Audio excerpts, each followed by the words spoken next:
Hey, what's up you guys? This is Ella. I'm a Filipino ESL teacher here in Vietnam.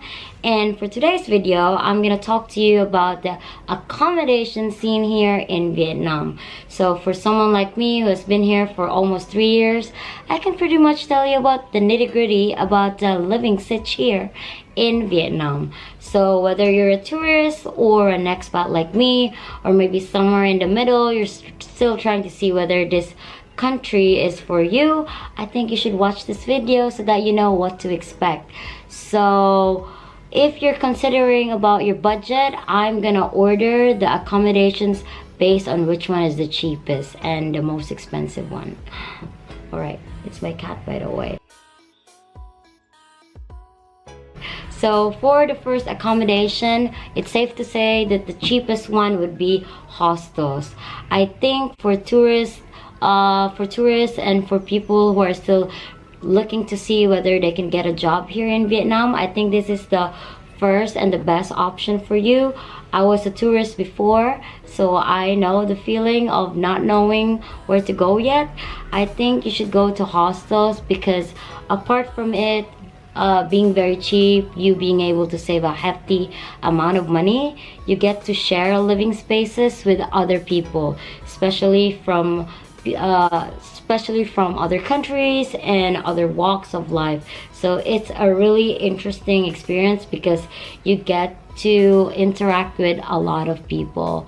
But if you don't want that, you can like opt for like hostels that have private rooms. So it can be a little pricier though. So when it comes to price range, I think it ranges from 3 million, as low as 3 million to probably 7 million, based on my experience as a tourist before, because I used to hop around hostels.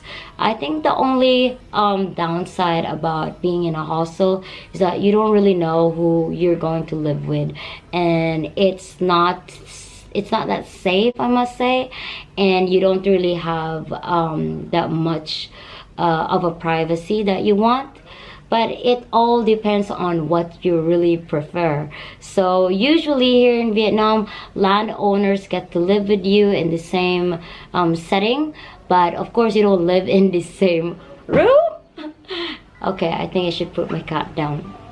All right, so it really depends what kind of hostel you want. Like what I told you, you can choose from shared hostels wherein you get to share it with other tenants, or you can opt for like the private rooms in the hostel, or you can choose for this new thing here in Vietnam called the self-managed hostels.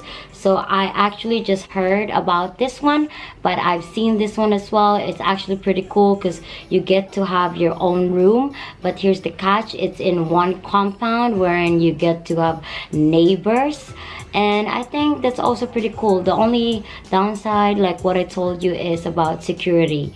You don't really know who's gonna go inside the compound. So yeah, so when it comes to budget, number one is the hostel. So for the second accommodation, I think it would be the homestay. So as what you can see here, this is an example of a homestay.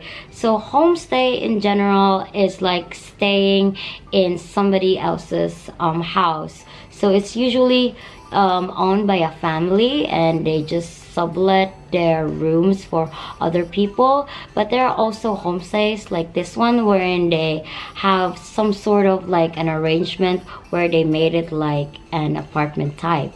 So I get to have like the best of both worlds, of it being like a hostel type and also like being like an apartment kind of. So about homestay prices, it's very cheap. And where do you usually find homestays? You'll find it on social media sites such as Airbnb and Booking, booking.com. I think this is how I found this place. So after I stayed here for like a month or two, I just asked the owner whether I could like rent the place monthly, not through Airbnb, which I got for very cheap. It's only 6 million for a month, and then I just have to pay for like the electricity. And I live here in District 1, which is the center of the city, Ho Chi Minh City. So it's really cool that I got it for this price. And yeah, so homestays and hostels, they're kind of similar. Hostels and homestays are cheap, but the thing about homestays are they kind of like have the feel of an apartment. So of course, for the third and last apartment, of course it's the apartment. I think most of my colleagues, the other people that I know, prefer apartments, and they currently live in such great apartments. So I used to live in one, but right now I'm on a budget, so that's why I'm living here in a homestay.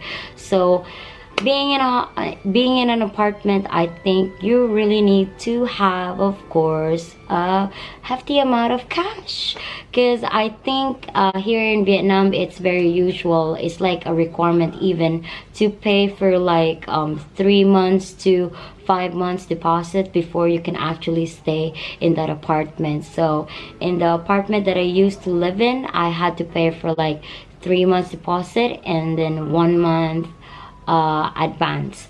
So I had to pay that, and on top of that I had to pay for electricity and my water utilities.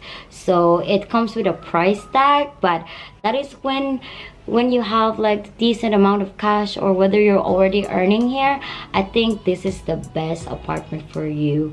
I mean, it's the best accommodation for you. So I think it ranges from as low as 7 million to around 30 million, because you can choose different kinds of apartments. You can choose an apartment that is in a high-rise building or in old dilapidated buildings. So I got here my colleagues, and I'm also gonna ask them which type of accommodation they prefer to live in here in Vietnam.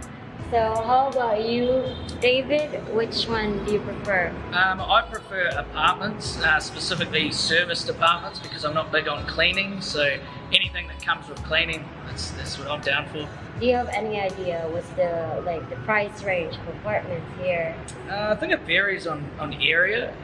From, I'd say you can get a cheap one for around 6 million all the way up to say 15 for a 2-bedroom, but mine's a bit overpriced. It's 10 million for a large studio. So yeah, but it's in a nice area. Well, he's balling, you know. All right, how about you, Scott? I'm the opposite of David. I don't mind cleaning. So I save money doing that way, but I've got a really expensive apartment.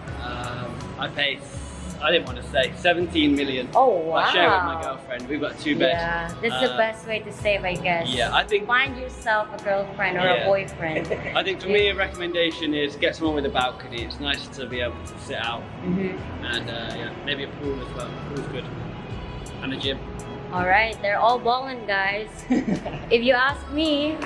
So it's really up to you which kind of apartment you prefer, whether you want to have like a pool or like a restaurant whatsoever.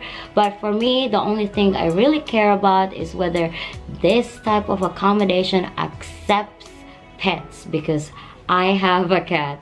That's what I'm really looking for. And yeah, to sum it all up, I think the type of accommodation that you should choose, it should be based on how much you can afford and how much you are going how long you're going to stay in a place. So for example, like me, I've been living here for like almost 3 years. I would want to get my own apartment, but for now I'm choosing a homestay for budget purposes. So I think for those of you who are still looking for more options, I think research and going through Facebook, you will find a lot of accommodation pages and groups there. You can have a lot of apartment types over there. There are other places such as loft type apartments, which are actually pretty cool. Like you get to have like a gist of like your own flat with your own second floor. So I think that's also a cool option for you guys. So yeah, so for this video, it's really up to you how much you're willing to shell out and what kind of place you're looking for. So I hope this helped you, and I hope it gives you like a little bit of like clarification as to which accommodation type is the best for you here. Alright, so thank you so much for listening, and I wish you well in your accommodation hunting. Ciao!